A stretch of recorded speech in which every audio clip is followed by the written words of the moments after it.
Alors, vous allez me dire, ben, tu ne crois pas à cette idée que il faut apprendre sous la férule d'un maître pour progresser. Eh bien non.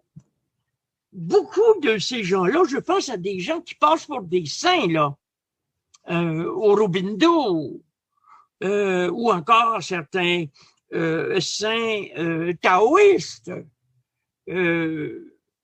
Ils sont persuadés qu'il y a un travail à faire, mais il n'y en a pas. Aurobindo n'a dit qu'une seule fois une chose qui s'apparente à ma pensée. Une seule fois, dans toute son œuvre. Il a dit, si vous êtes trop fatigué pour faire le yoga, laissez le yoga se faire tout seul. Oh!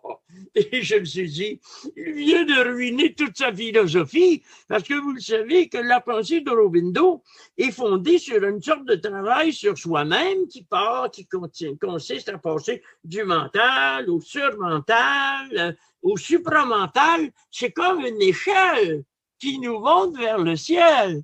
Vous n'avez pas ça avec moi. Rien n'est nécessaire.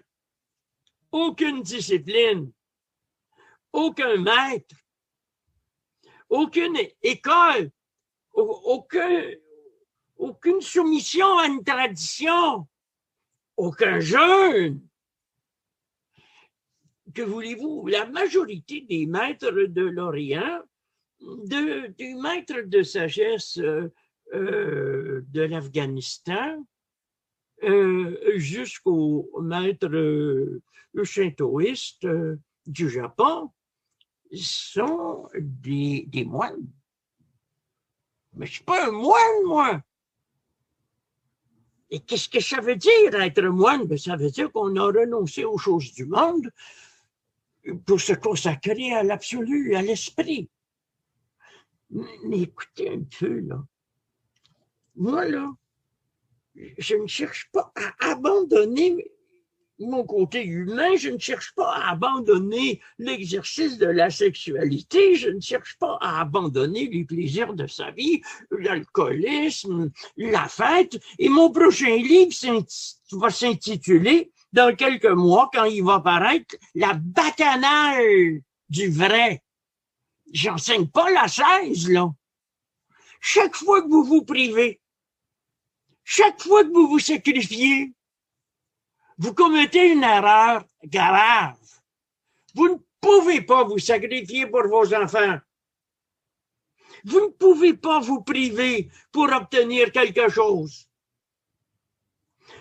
Par exemple, prenons le problème de l'alcool. Il est évident qu'en étant en pamoison devant mon moi exalté, j'ai voulu accroître encore cette exaltation en buvant.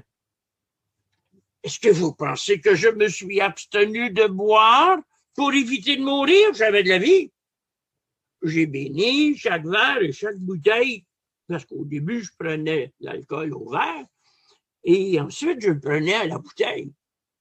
Mais pourquoi se priver? Ce n'est pas jovialiste. Ce n'est pas sage de se priver. Alors, au lieu de pratiquer l'abstinence, qui fait de nous des gens hargneux et frustrés, parce qu'on se retient de boire, je ne me suis pas retenu, j'ai béni chacun de mes verres d'alcool et j'ai perdu la soif. Mais ce que je veux vous dire, parce que nous entretenons tous, au fond de nous-mêmes, un élan qui accompagne notre arrivée sur Terre et qui nous dit « tu peux arriver à quelque chose ».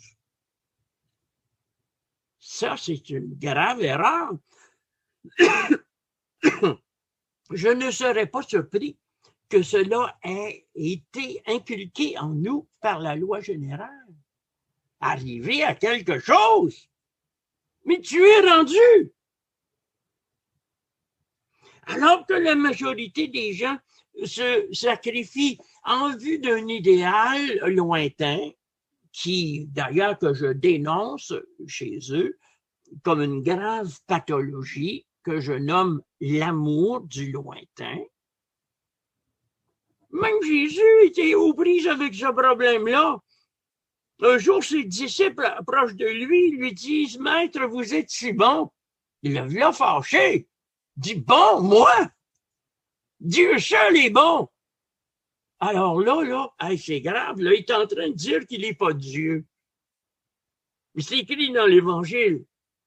Donc, il pense qu'il y a un Dieu quelque part et qu'il va falloir monter vers lui. D'où le symbolisme de l'ascension de Jésus, de l'Assomption de la Vierge Marie.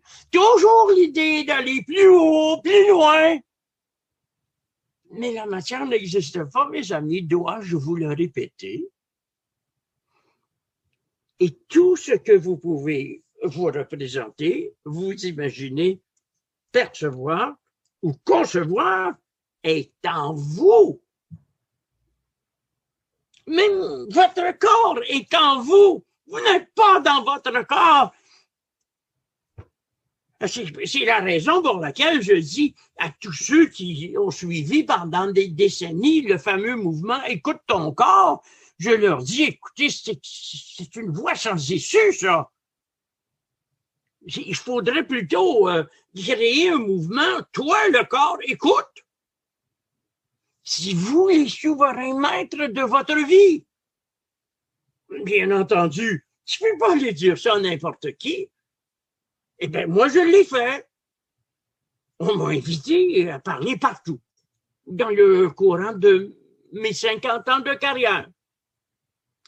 Même 60 ans, j'ai donné ma première conférence à 22 ans, une conférence publique. Vous savez, la Terre est comme une colonie pénitentiaire, pour reprendre le mot de Kafka. Et dans une colonie pénitentiaire, vous êtes surveillé, contraint, encadré. Bien, vous savez, je pense, j'ai rêvé à Pierre Boudreau la nuit dernière, puis on était devant une usine. Et on a entendu les sirènes de l'usine annonçant la fin du travail de la journée. Et on a vu des centaines et des centaines d'ouvriers qui sortaient de l'usine fatigués pour rentrer chez eux. Puis je me disais, mais quelle différence y a-t-il entre ces travailleurs et les prisonniers dans une prison? Ben, il n'y en a pas. Hein? Quelle différence y a-t-il entre quelqu'un qui se veut et qui se dit au service de la communauté? Mais c'est un esclave. Vous savez, je ne vous le dirai jamais, assez, il n'y a rien à faire pour s'éveiller. Je me dis, mais comment procéder? Il n'y a pas de moyens qui vous permettront, comme une recette de cuisine, d'aboutir à quelque chose. Je me dis, mais alors, ça sert à quoi? Toutes ces disciplines, le bouddhisme, l'islam, le soufisme, le zen, le taoïsme, ça ne sert à rien. Ça entretient dans l'esprit des gens qui doivent se soumettre à une discipline, à un contrôle, à une méthode, et pendant qu'ils sont soumis, le gouvernement n'a pas à faire intervenir la police. On a des gens qui sont déjà à genoux et même certains sont à plat ventre. On appelle cette attitude physique l'aplaventrisme. Je n'ai pas eu de maître. C'est un concours de circonstances parce que pendant les 30 premières années de ma vie, je me disais, je vais sans doute rencontrer un maître qui va me dire comment procéder. Mais il n'y a pas de façon de procéder, mes amis. Vous venez d'entendre un extrait audio d'une conférence du philosophe et écrivain jovialiste André Moreau. Si vous êtes intéressé à vous procurer cet enregistrement audio au complet ou d'autres enregistrements en format MP3 de ce conférencier, vous pouvez écrire à Jackie Lacourcière à l'adresse courriel andrémoreau120@gmail.com, que vous allez retrouver en bas de cet enregistrement. En communiquant avec elle, vous allez pouvoir obtenir la liste complète et à jour des nombreux enregistrements d'André Moreau des années 1980 à aujourd'hui qu'elle rend disponible. Sur cette liste, vous allez avoir les informations concernant leur prix et les modalités de paiement. Merci de votre écoute et au revoir.